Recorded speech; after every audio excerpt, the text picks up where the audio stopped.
Bienvenue à cette Automation Day. Tu es notre dernier intervenant dans une ambiance un peu intimiste, il faut le dire. Mais... Les survivants. Ouais, c'est ça. Mais on l'a dit ce matin, hein, ce sont des héros. Ça, c'est ceux qui ont installé le Runtastic, qui ont mis Automation Day et puis qui veulent à tout prix avoir leur record à la fin de la journée, tu sais. Alors toi, aujourd'hui, tu vas nous parler du cloaking.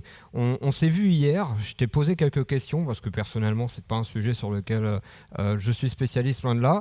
Au bout de 10 minutes, je me disais, waouh, il m'a paumé avec 3 mots que je comprenais pas, etc., etc. Donc on a dit... Définition. On redéfinit tout ça, parce que n'oublie pas qu'il y a 1 800 000 personnes qui vont te regarder là sur la vidéo, d'accord, mais dans 2 jours. Mais quand même. Donc, il faut que tu nous redises tout ça, quoi. Et c'est subjugant. J'adore. À toi. Merci. Là, ça va ? Oui, c'est bon. Alors, donc, cloaking SEO. Donc, SEO, on va parler site web. Et cloaking, dissimulation. Alors, quand on dit dissimulation, ça ne fait pas très, très honnête. Et en fait, là, on va essayer de voir comment on peut utiliser le cloaking à bon escient, sans tomber dans les travers historiques pour lesquels ça a été le plus exploité. Alors par contre, moi je vais te demander quelque chose, c'est que tes cordes vocales en fait sont moins fortes que ce qui sort de ta bouche, donc je te demande juste de mettre le micro plus haut et moins là. C'est bon ? Là c'est très bien. Bon. SEO, donc Search Engine Optimization, donc je dirais SEO, référencement, positionnement, SEO quand je me perds. Donc voilà, tous ces mots-là, c'est la même chose. Donc rapidement, Nicolas Jean, donc j'ai créé une agence web dans laquelle je propose mes prestations depuis 2004, donc ça commence à faire un petit peu de temps, dans laquelle donc, je fais de l'édition de sites, du référencement donc, pour mes sites et pour des clients, de l'administration système, du développement de sites et d'outils. Et depuis 2 ans, j'ai un site e-commerce, histoire de voir un peu tout ce qu'on peut faire avec le web. L'intérêt de faire tout ça, en fait, c'est que dès qu'il y a Google qui change une virgule, normalement, je suis prévenu assez rapidement, soit directement avec bonheur ou dans la douleur, soit à travers des clients pour avoir plus d'informations. Le cloaking. L'idée, c'est d'adapter le contenu de la page en fonction du visiteur. Donc, voilà. Donc, par exemple, quand c'est un humain, on va présenter un site. Quand c'est le robot d'indexation d'un moteur de recherche, on va présenter autre chose. C'est pour ça que ça avait mauvaise presse historiquement. C'est que les SEO ont tendance à abuser de tout ce qui leur permet de se positionner de façon plus facile. Et donc, ils faisaient des sites relativement simples pour les utilisateurs, de façon à vendre, et puis des sites avec beaucoup de pages, voire des milliers ou des millions pour les moteurs, de façon à acquérir du trafic dans les pages de résultats, de façon habile, si on cautionne le concept. Donc, le cloaking, d'un côté, on va pouvoir faire des pages pour les moteurs, mais aussi pour ne pas montrer ce qu'on fait pour se positionner aux concurrents. C'est-à-dire on va cacher des choses, plutôt que de rendre des informations publiques, puisqu'un site web il est par définition public, eh ben, il y a les optimisations qu'on va faire pour le moteur, on va les garder entre nous et le moteur, de façon à ne pas divulguer les petits secrets. Sachant qu'en référencement, il n'y a pas de règles définies, il n'y a pas de loi. C'est que, en fait, par l'expérience et les tests, qu'on peut découvrir ce qui marche ou ce qui ne marche pas. Et puis, il y a d'autres types de visiteurs qu'on n'a pas envie de voir ou aux qui on peut avoir envie de donner des fausses informations. Par exemple, des outils comme Majestic SEO, Ahref, SEMrush, donc c'est des outils qui aident à analyser un site web. Par exemple, Majestic SEO, ça permet de savoir quels sont tous les sites qui font des liens vers le tien ou vers celui d'un concurrent, et donc ce qui permet d'aider à positionner un site. Et donc toi, tu regardes le site d'un concurrent, tu regardes là où il a pris des liens, et puis tu peux essayer d'aller en mettre aux mêmes endroits pour essayer d'analyser sa stratégie et la répliquer. Donc avec le cloaking, on peut être discret, c'est-à-dire qu'on ne montre pas ce qu'on fait aux autres. Donc pour les concurrents, à la fois sur son propre site et sur ce qu'on peut trouver sur Internet à côté.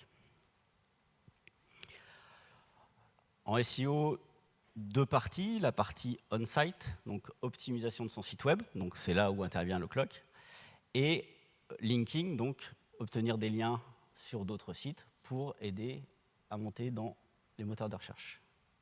Ici, donc, le clock, c'est exclusivement la partie on-site. Donc là, vous avez une discussion entre un graphiste et puis un SEO. Donc ça se passe toujours très bien. Slide de geek. Il n'y a pas de poisson d'habitude. Donc, le clocking, ça peut servir aussi lorsqu'on a un site web qui a été particulièrement optimisé, pensé pour la conversion utilisateur, donc convertir le trafic qu'on obtient vers son site pour vendre son produit. Donc, dans ce cas-là, sur un site web, on va plutôt aller vers des choses avec beaucoup d'images, avec des choses simples, des accroches, peu de texte, c'est-à-dire exactement ce qui ne fonctionne pas pour les moteurs de recherche. Et donc, avec le clocking, on va, par exemple, pouvoir trouver des stratégies qui permettent d'insérer dans sa page plus de texte, donc ce dont le moteur a besoin pour comprendre de quoi on parle. Et ensuite, positionner le site dans ses pages de résultats. Dans l'ascenseur à l'hôtel, il y a une citation de Confucius, on trouve son inspiration où on peut, qui dit « Une image vaut 1000 mots ». Et donc le problème, c'est que les robots d'indexation des moteurs de recherche, avec les images, ils ne sont pas capables de trouver les 1000 mots, donc on est obligé de leur donner.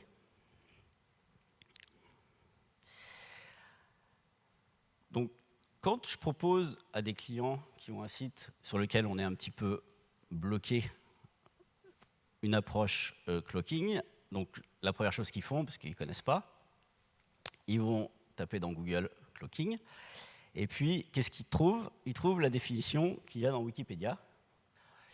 Et là, donc il y en a 50% que je perds en route. Alors qu'en fait, si on prend son temps, on peut se dire pourquoi pas. Si je leur propose depuis 15 ans, normalement, voilà, le but, c'est de les garder quand même. Donc la définition, le clocking est souvent, donc pas toujours, utilisé comme technique de référencement abusif, mais pas toujours. Donc, et l'idée, là, aujourd'hui, c'est de montrer comment on peut utiliser cette technique de référencement de façon non abusive et non pénalisable. L'idée, c'est de rester pérenne dans sa stratégie avec son site web et puis pas d'en tuer un tous les mois parce qu'on fait n'importe quoi. Donc, afin de duper les moteurs de recherche, bon, là, plus ou moins, et elle peut être utilisée pour berner les utilisateurs de moteurs de recherche. Alors ça, c'est historique, c'est-à-dire qu'il y a 20 ans, les gens ils étaient un petit peu moins habitués à avoir un résultat pertinent quand ils faisaient une recherche, et souvent, ça tapait un peu à côté. Et donc, il y a les référenceurs qui ont pu exploiter ça pour essayer d'avoir du trafic facile sur des requêtes peu concurrentielles, et les convertir vers des produits différents. Bon, historiquement, tout ce qui est pharmaceutique, jeux en ligne, même au début, les sonneries de téléphone. Aujourd'hui, ça fait rire, mais à un moment, c'était un gros marché. Aujourd'hui, voilà, le contenu sensiblement différent et ou sans rapport, ça ne marche plus en fait. Donc là, la partie de la définition est quand même un peu obsolète. Ensuite, pour cette raison, les moteurs de recherche principaux, donc ici en France, on va parler de Google, puisque ça représente quand même la majorité du trafic. Donc, ils sous-notent ou suppriment les sites incriminés lorsqu'un clocking est détecté. Donc, l'idée, nous, ça va être là, ensuite, d'utiliser la technique sans qu'elle soit détectée, comme étant frauduleux. Donc là, c'est pareil. L'idée, c'est d'utiliser cette technique-là sans qu'on puisse nous dire « vous essayez de frauder », en fait. C'est juste d'adapter le site aux différents besoins qu'on a, c'est-à-dire d'un côté, les moteurs de recherche, de l'autre, les visiteurs, voire cacher un peu sa technique. Donc Google est à peu près dans la ligne quand même de Wikipédia. Et donc, si on cherche donc, sur Google, donc, ça marche pas. Donc, dans le support Google, il y a une page sur le clocking qui dit donc que c'est une technique qui permet de proposer aux utilisateurs un résultat différent de ce qu'ils attendaient. Donc là encore, c'est un usage historique. Donc si vous faites des recherches là en rentrant ce soir, demain, vous allez tomber là-dessus. Il faut voir que l'idée, c'est vraiment de proposer une autre approche avec cette technique-là.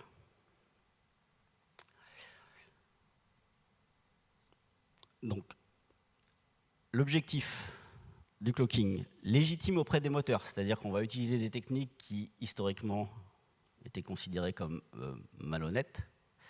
C'est pas la loi, hein, les moteurs, donc c'est juste voilà, en dehors de leurs règles.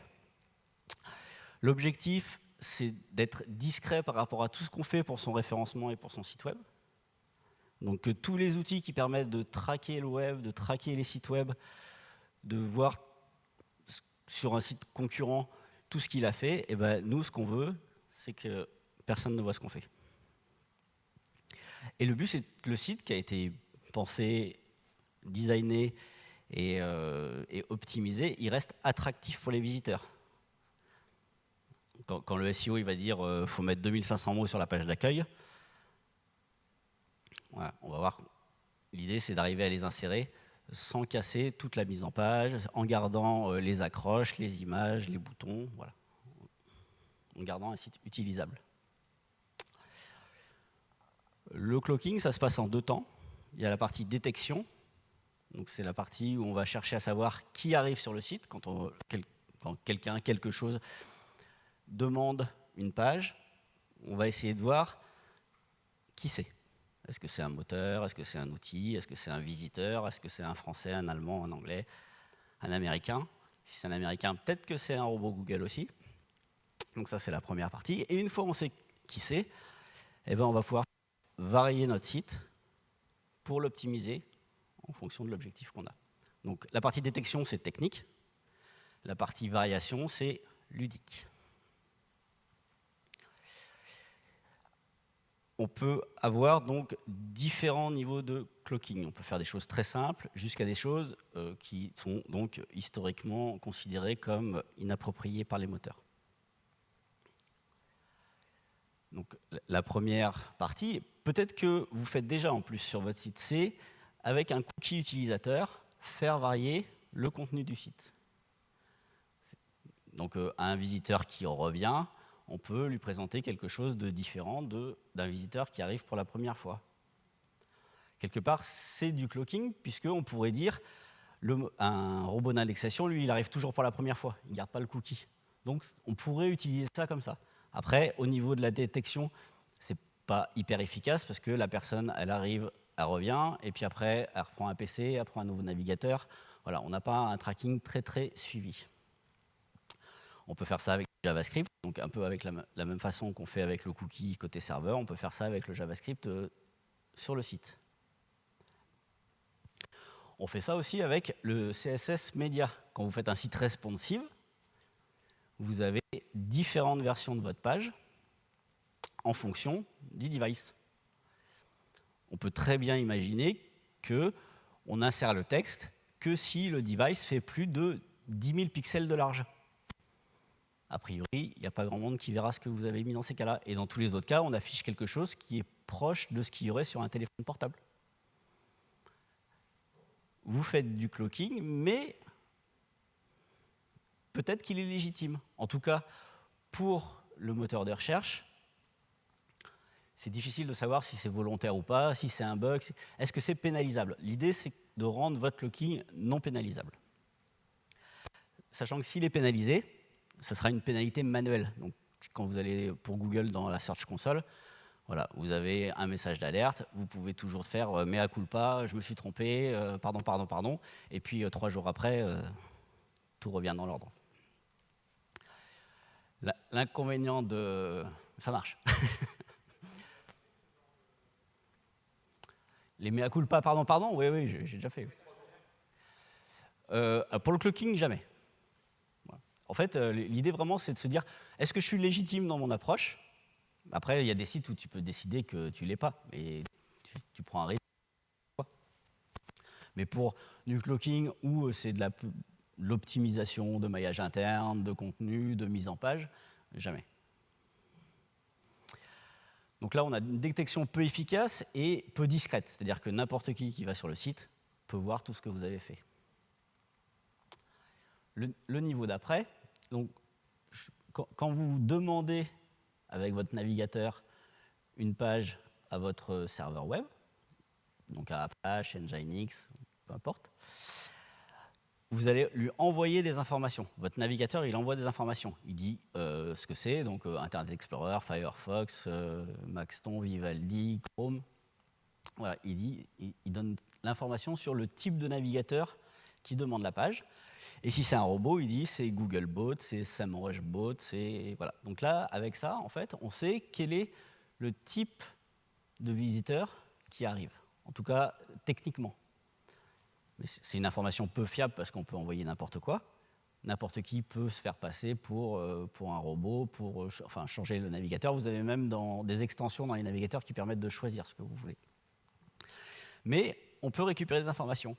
On peut récupérer, par exemple, une information qui peut être très pratique, c'est la langue par défaut du navigateur. Et on peut imaginer donc afficher une page différente, déjà dans la langue de l'internaute, en fonction de la langue de l'appareil qui a demandé. Donc le robot il va demander en anglais, et puis ici donc les navigateurs vont probablement demander en français.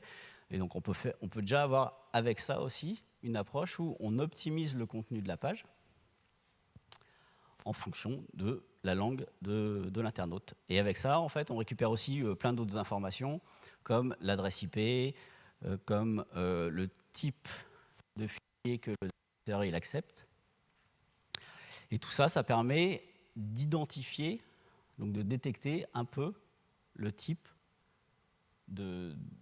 d'appareil, de personnes, de robots qui arrivent sur le site. Donc la légitimité de ça, c'est de changer la langue, c'est le support des différents navigateurs. Si vous avez un Internet Explorer 4.0, donc probablement que si vous voulez utiliser du JavaScript, vous n'allez pas pouvoir. Mais donc pourquoi pas avoir une version un peu différente dans le cas où c'est un vieux navigateur ou un robot. Et on peut faire aussi des optimisations d'affichage. Si vous avez un device mobile, vous pouvez faire des choix. Si vous avez un desktop, vous pouvez en faire d'autres. Donc, il y a plein de cas où on peut décider de faire un clocking, c'est-à-dire d'adapter le contenu du site en fonction du visiteur, qui sont tout à fait légitimes. Donc l'idée, c'est de jouer avec ces lignes-là, en fait, et de voir dans quel cas on peut utiliser ça pour optimiser le contenu de sa page et aider son site pour le référencement et le positionnement. Donc là, c'est le niveau d'après. Là, c'est vraiment, en fait, quand on veut faire un clocking un peu sérieux, voilà, c'est là qu'on joue. Donc avec deux choses. Donc le user agent, ce qu'on a vu avant, c'est ce qui permet de définir quel est le type de visiteur qui arrive. Est-ce que c'est un navigateur, est-ce que c'est un robot, est-ce que c'est un tool, et son adresse IP. Avec l'adresse IP, on peut faire de la géolocalisation. On peut voir si c'est un outil, parce qu'avec les outils, en fait, avec le temps, on peut essayer de détecter toutes les adresses IP qui sont utilisées par cet outil, ou on peut voir donc si c'est un internaute lambda. Là, il y a un truc super chouette à faire avec juste la géolocalisation. Vous avez un site e-commerce en français, vous travaillez sur la France, la Belgique, la Suisse, le Luxembourg, et c'est tout. Et donc là, vous faites tout votre travail d'optimisation, marketing, conversion sur ces pays-là, et sur les autres, vous leur présentez quelque chose d'un petit peu différent. Pas beaucoup, mais un peu. Vous pouvez avoir un petit bandeau, je suis désolé, nous n'expédions pas dans votre pays. Et derrière, plutôt que d'avoir la photo du produit avec 3 lignes de description pour que les gens ils achètent tout de suite, vous pouvez avoir la photo du produit et puis 1500 mots pour essayer d'être plus pertinent, de bien décrire la photo et de donner vraiment du texte au moteur de recherche. Et là, la légitimité, elle est pas mal. Et pourtant, là, vous êtes dans le clocking le plus pur et le plus historiquement malhonnête, en fait. Mais qu'est-ce que vous faites ? Vous faites juste adapter, en fait, pour que l'expérience utilisateur soit optimale, puisque la personne qui est aux États-Unis, de toute façon, elle ne peut pas commander, donc autant qu'elle ait de l'information. On peut faire de l'optimisation de la navigation. Aujourd'hui, la grande mode sur des sites e-commerce, par exemple, c'est les méga menus. C'est-à-dire que quand vous posez la souris sur une catégorie, vous vous retrouvez avec un grand menu qui se déploie, et puis avec l'accès à plein de produits, plein de sous-catégories. Donc ça, c'est très mauvais en fait au niveau du maillage interne pour l'optimisation. Et donc là, avec donc cette méthode-là, vous pouvez proposer le menu aux internautes et pas aux robots. Et l'optimisation du contenu, donc comme on a vu, en essayant de rester un peu dans le flou et dans les lignes. Donc là, ça c'était historiquement ce qu'on pouvait faire aussi. Donc même méthode de détection, mais là du contenu différent. Donc plutôt qu'une approche propre pour l'internaute, là on pouvait vraiment mettre beaucoup de contenu, proposer une page presque complètement différente pour avoir vraiment quelque chose de hyper optimisé pour les moteurs. Donc quand c'est vraiment votre site, voilà, c'est pas vers là qu'il faut aller. Si vous voulez faire des tests, si vous voulez aller sur des thématiques hyper concurrentielles où de toute façon il n'y a aucun espoir de se positionner en restant dans le droit chemin, voilà, là on peut aller vers là. Et sachant que de toute façon, votre site, un jour ou l'autre, il va se faire dégager. Et donc là, il faut toujours recommencer et en rajouter des nouveaux tout le temps. Voilà, là, c'est pareil, mais un niveau encore au-dessus. Historiquement, donc, c'était de proposer un sujet différent. Donc, c'était même plus de répondre à la requête de l'internaute. Ça ne marche plus vraiment. Et après, il y a aussi le fait de faire une redirection. Donc, quand on dit 301, c'est quand vous allez sur une page web, ça vous renvoie sur une autre. Et donc là, en clocking, quand c'est un robot, on va proposer une page hyper optimisée sur un sujet. Quand c'est un internaute, on va le renvoyer vers la page de vente qui peut être sur un autre site. L'avantage, si on est pénalisé, c'est le site cloqué qui sera pénalisé et pas le site de destination. Donc vous pouvez toujours garder votre site de destination hyper propre. Pas de clocking, pas d'optimisation, vraiment voilà, quelque chose d'indétectable, quelque chose de parfaitement légitime. Et puis au milieu, vous mettez un site fusible sur lequel vous allez lui faire subir les pires outrages, mais c'est pas grave parce que s'il y en a un qui est pénalisé, c'est celui qui sera au milieu. On est dans des techniques SEO un peu... on joue quoi. Mais bon, il faut savoir que ça existe parce que vous pouvez tomber sur le site d'un concurrent, vous dites « Ah, il ne fait pas de référencement, qu'est-ce qui se passe? Je vois rien. » Et voilà. En fait, il fait ça. Entre confrères, on s'amuse à positionner des sites où en fait, on a l'impression qu'il n'y a rien. C'est-à-dire que si on regarde le site, des fois, il n'y a même pas de contenu. En fait, c'est juste une image. Et en fait, c'est positionné sur une requête relativement concurrentielle. Et si on va dans les outils qui permettent de voir les liens qui sont faits vers ce site-là, donc ce qui quand même aide à faire monter les sites, il n'y a rien non plus. Donc en fait, le site, il est vierge, il est positionné, on ne sait pas pourquoi. Quand un visiteur arrive sur votre site, quand il voit une page, il a déjà fait beaucoup de choses en fait. Il est déjà allé interroger vos serveurs DNS, donc c'est ceux qui permettent de faire le lien entre le serveur et le nom de domaine. Ensuite, il a refait une requête vers le réseau sur lequel il y a votre serveur. Il est arrivé sur le serveur. Ensuite, il y a un service qui sert la page web, donc Apache Engine, le serveur web. Ensuite, sûrement, il y a un générateur de contenu, donc du code, du PHP. Et ensuite, au final, on a vraiment le contenu qui arrive sur le navigateur de l'utilisateur, le code HTML, le JavaScript, la feuille de style. Et les images, mais voilà, ça nous intéresse moins ici. On peut cloquer les images. On peut décider qu'à un certain type d'utilisateur, on montre une image et à un autre type d'utilisateur, une autre image. On peut tout cloquer. La version de débutant. Donc en fait, si on veut savoir comment débuter en cloaking, il suffit d'aller sur Google. Bon, bien sûr, eux, ce qu'ils vous disent, c'est ce qu'il ne faut pas faire. Et c'est ce qui se faisait, donc j'ai mis cloaking du XXe siècle, c'est ce qui se faisait au début. Mais en fait, quand on aborde ce sujet-là, on on tombe on tombe naturellement dans ce travers en fait, parce que c'est le raccourci, c'est la facilité, et c'est des choses qu'on se dit ah pourquoi pas. C'est par exemple écrire en blanc sur blanc. Et ça en 2001, mais il y en avait partout. C'est écrire avec une fonte de taille 0. Pareil, il y en avait, voilà. Maintenant, c'est détecté, donc on ne fait plus. Mais voilà, c'est quelque chose de très naturel. Bon, on peut voir c'est quelque chose de naturel quand on aborde le sujet, et puis on se dit ah pourquoi pas.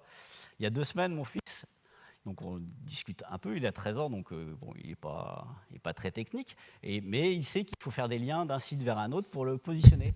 Tu veux dire qu'à 13 ans, il cloque pas encore? Non. Ah, franchement, je serais déçu à ta place. Sincèrement. Quoi. Je lui dirais. Non, je blague.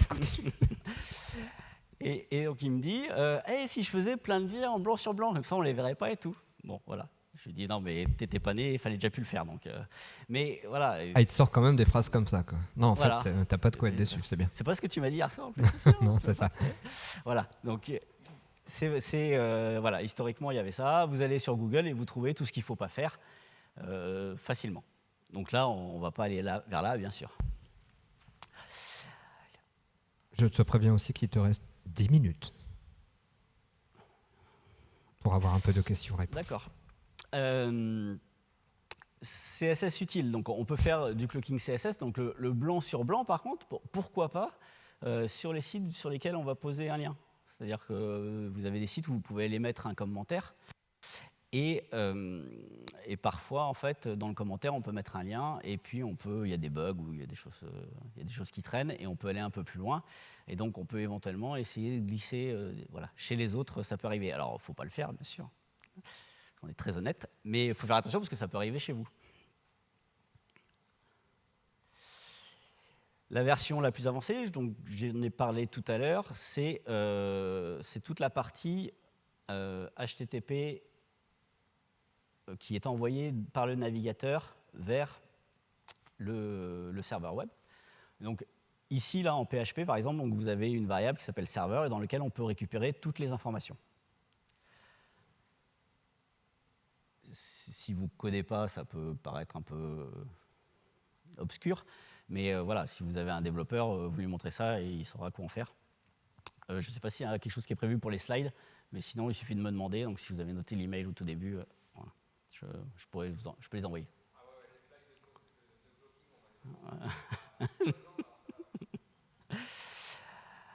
le cookie, donc on a vu tout à l'heure, donc ça permet de détecter les robots, différents types d'utilisateurs, des clients, des VIP, ça permet des clients payants à qui on ne veut pas afficher la pub sur des sites éditoriaux, sur des journaux, voilà, on peut faire des choses avec ça. Quand vous demandez une page à un site web, votre navigateur, il dit aussi d'où est-ce que ça vient. Donc il dit sur quelle page il était avant.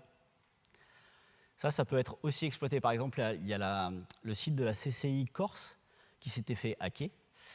Et hacker, ou alors c'est le stagiaire qui faisait de l'argent de poche avec, on ne sait pas, mais quand vous tapiez casino en ligne dans Google, donc c'était le site de la CCI qui sortait en premier.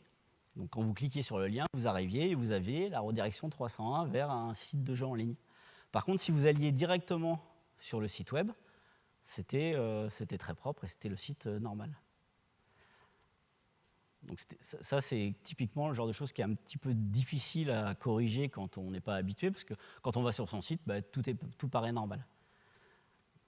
Donc quand je dis c'est le stagiaire, c'est qu'on a quand même été très nombreux à envoyer des emails ou faire voilà, à prévenir, et ça a mis des mois et des mois à être corrigé. Donc voilà, soit il y avait personne derrière, soit voilà.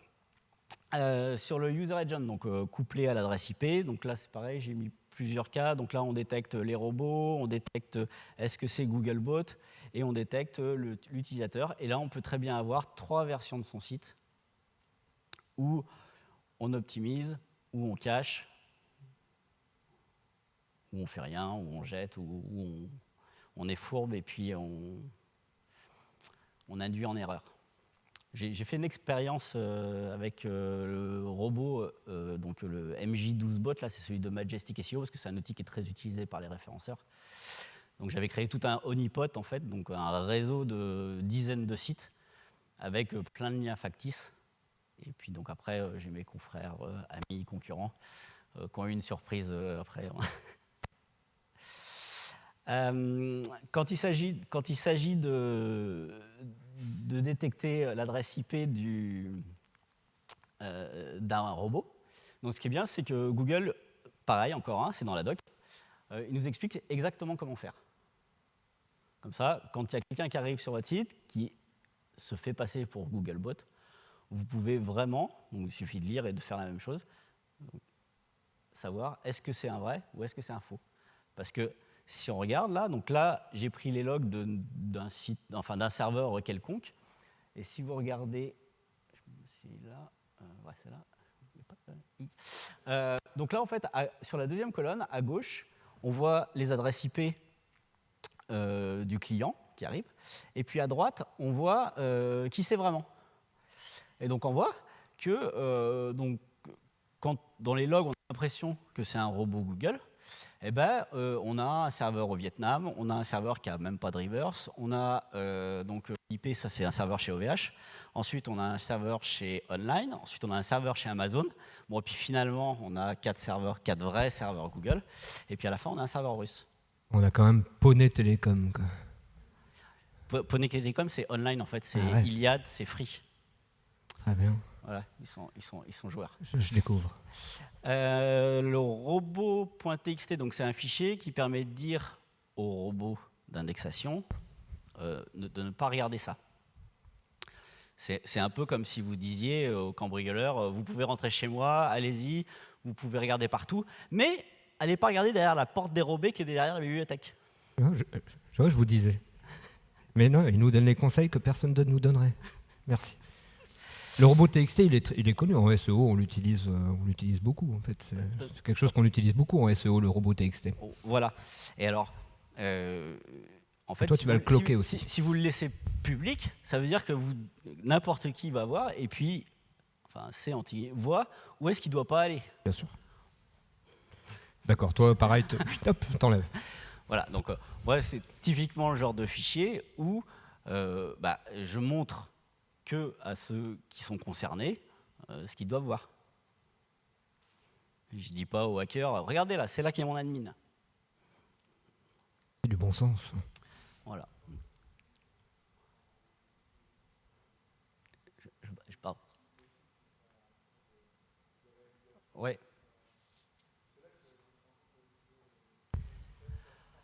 Ah. Bon, là, on va passer, mais en fait... donc, il te reste 4 minutes. C'est bon. Dans le schéma que je vous avais montré, donc, il y a un moment, donc, il y avait le serveur web.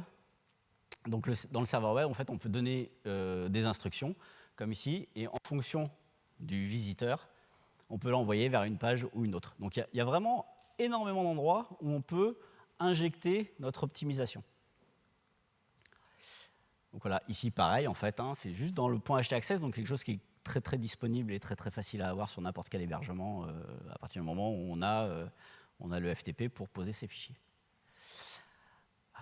On peut aussi avoir 2 versions de son site, et puis en fonction du visiteur, on l'envoie sur une partie de l'infrastructure ou sur l'autre.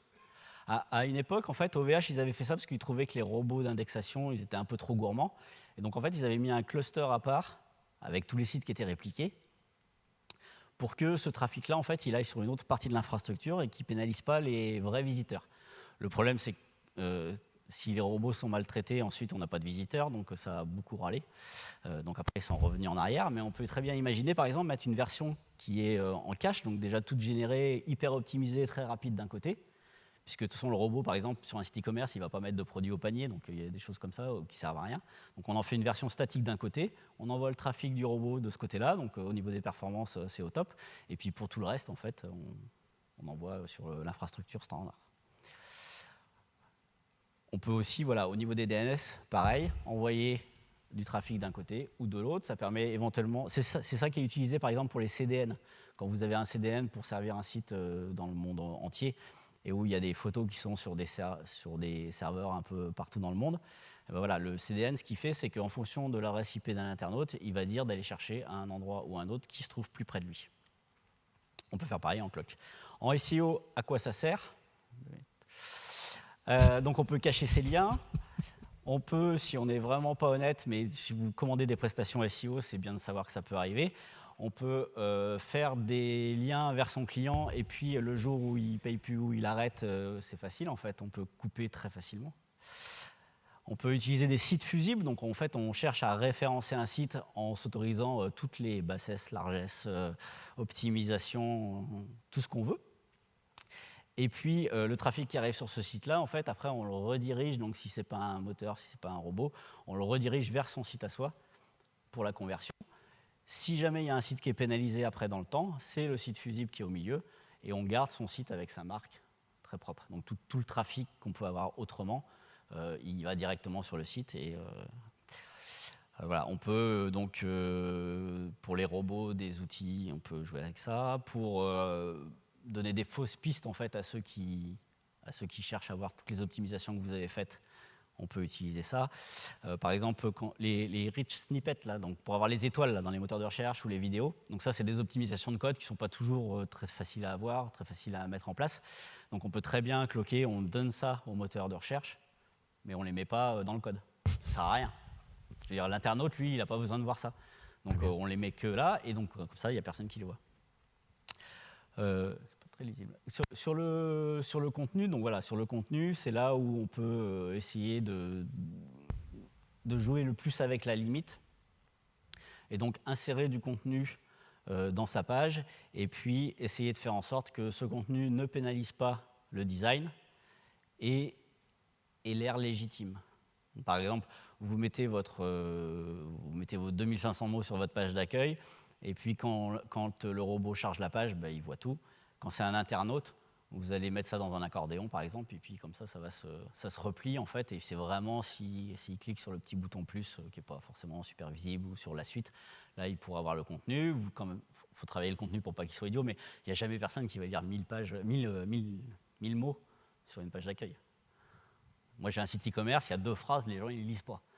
Donc, voilà.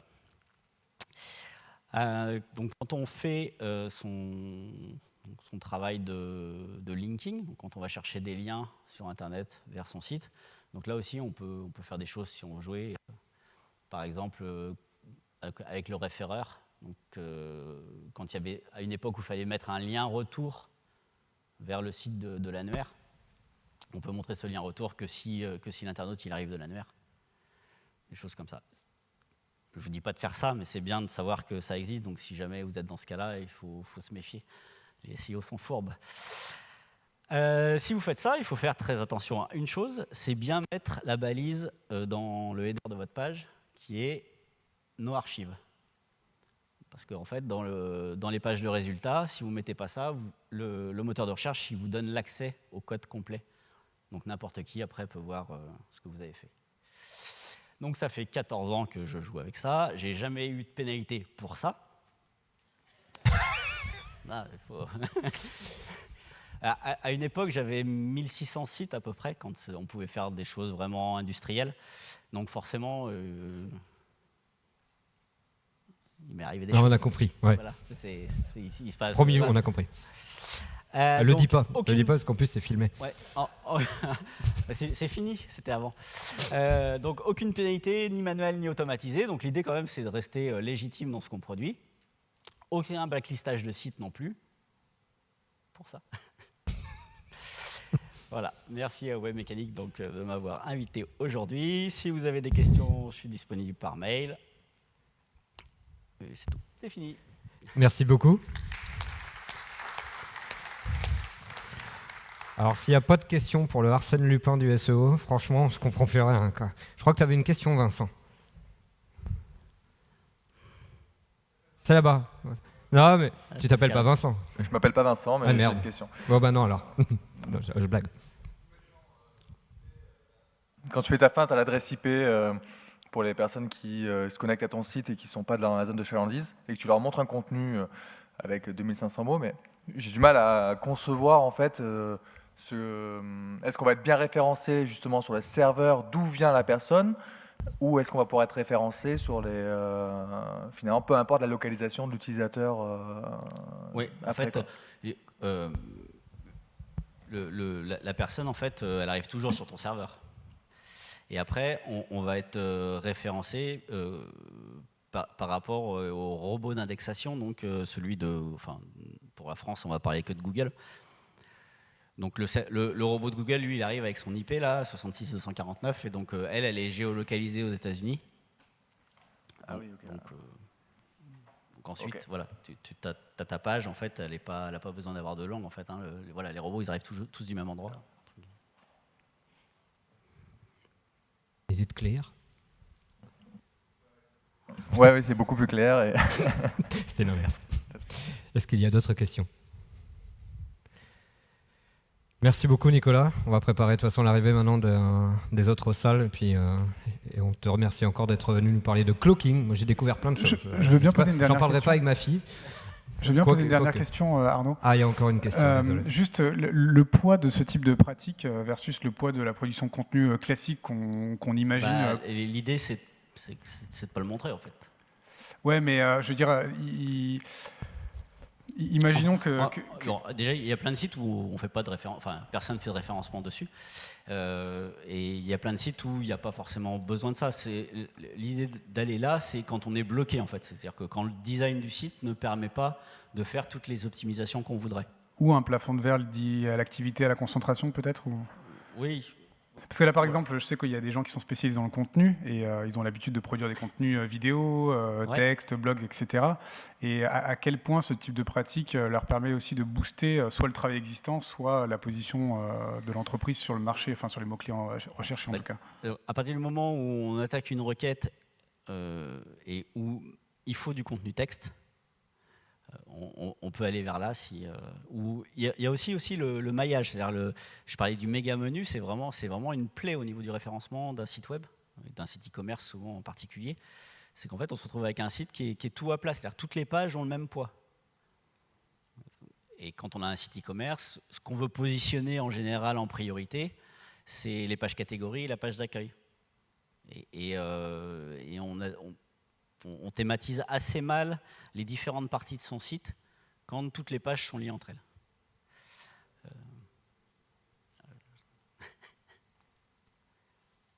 Sur un site e-commerce, pourquoi ça serait les pages catégories et la page d'accueil qu'on voudrait en priorité référencer? Ça dépend des sites, mais il y a beaucoup de sites e-commerce en fait où le nom générique, quand les produits ont des noms qui ne sont pas recherchés. Oui, c'est vrai que j'ai mal en pensé parler parce que je ne peux pas parler de mes clients, mais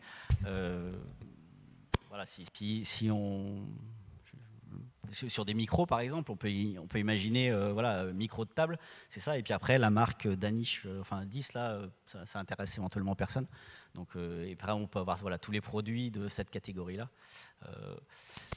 Souvent en plus c'est la page catégorie, pour se positionner sur la requête générique du type de produit et la page catégorie, c'est là où il y aura le plus de concurrence, parce qu'après sur le nom du produit en lui-même, éventuellement, il y a des secteurs qui sont hyper concurrentiels où tout le monde vend la même chose. Mais voilà, si on est sur un marché un petit peu plus raisonnable, on pourra plus facilement se positionner sur le produit avec le nom de la marque, le modèle, que sur la page catégorie. Et c'est là où il faut en découdre le plus en fait. Et donc si on peut optimiser le site, en fait, ça évite de faire des efforts de linking supplémentaires qui coûtent aujourd'hui très cher. Il y avait une autre question. J'en ai pas pour très longtemps. C'est une question très concrète concernant la création d'un site internet qui a été réalisé il y a quelques semaines maintenant. J'ai réalisé un site pour un architecte d'intérieur qui avait besoin d'un portfolio pour montrer ses différentes créations. C'est une base pour un architecte d'intérieur. Malheureusement, au niveau contenu textuel, c'est vraiment très faible. On a beaucoup de photos, beaucoup de rendus 3D pour son portfolio, mais à côté de ça, niveau texte et description, c'est à chaque fois la même chose. Un appartement rénové en centre-ville, une maison avec travaux pour agrandir la terrasse, etc., etc. Mais contenu, texte, c'est très faible. On dépasse très rarement les 100 mots. Donc pour commencer à référencer une page comme ça, c'est très complexe. Qu'est-ce que vous me conseilleriez un peu de plus faire d'imagination pour le rédacteur. Pardon ? Faut que le rédacteur il ait un peu plus d'imagination. Ça, je suis d'accord. Et généralement, les clients ils sont assez mal placés pour ça. Donc, il faut faire appel à des personnes qui ont l'habitude de pondre 700 mots sur n'importe quoi. Ouais, donc là, on devient... Attends, là, il t'a proposé un truc réglo, c'est déjà bien. Oui, ouais, là, c'est Non, très vrai. légitime. Prends-le, quoi. j'ai pas entendu. Non, rien. Donc là, la solution pour vous serait juste de rédiger du texte en plus. On n'aurait pas des opportunités avec le clocking pour réussir à insérer des mots-clés Le clocking, c'est plus dans l'idée où on a du texte et on ne veut pas trop le montrer à l'utilisateur. Donc, s'il n'y a Donc pas de c'est plus texte, l'inverse, en on fait. est un peu Donc c'est bloqué. plus Hein. Ok. Ouais, mais t'as donné envie de cloquer maintenant. Alors, Ouais, voilà, non, mais faut nous comprendre aussi, quoi. Ouais. Donc, historiquement, on aurait pu dire j'ai pas de texte, je sais pas en faire, je vais cloquer et puis je vais mettre du texte bidon. Donc, je prends une page Wikipédia sur n'importe quel sujet, puis je vais injecter des mots-clés. Mais enfin, voilà, c'est pas pérenne. Ça pourrait être une stratégie si c'est un site où on s'en fiche un peu de la pérennité, mais voilà, je ne conseillerais pas de faire ça aujourd'hui. Mais voilà, quand j'ai fait le petit test, par exemple, pour amuser mes confrères sur l'outil, donc sachant que là, il n'y avait aucun risque SEO, je vais prendre de risque à personne, et c'était juste pour montrer à quel point les outils, enfin, voilà, j'ai un petit différent avec certains outils, donc je me suis exprimé comme ça. J'ai pris la genèse. Et puis après, j'ai été stuffé. Donc, j'ai été remplir des pages de la genèse avec des mots-clés, donc consultant SEO, des choses comme ça. Donc là, on pourrait imaginer faire ça dans ton cas, mais c'est pas. Ce sera détecté. Je ne ferai pas ça pour un client. Je pourrais faire ça pour moi si je me dis, si, je vais voir, mais je ne ferai pas ça à un client. Ok, je vous remercie. Voilà. Merci beaucoup. Merci, Nicolas.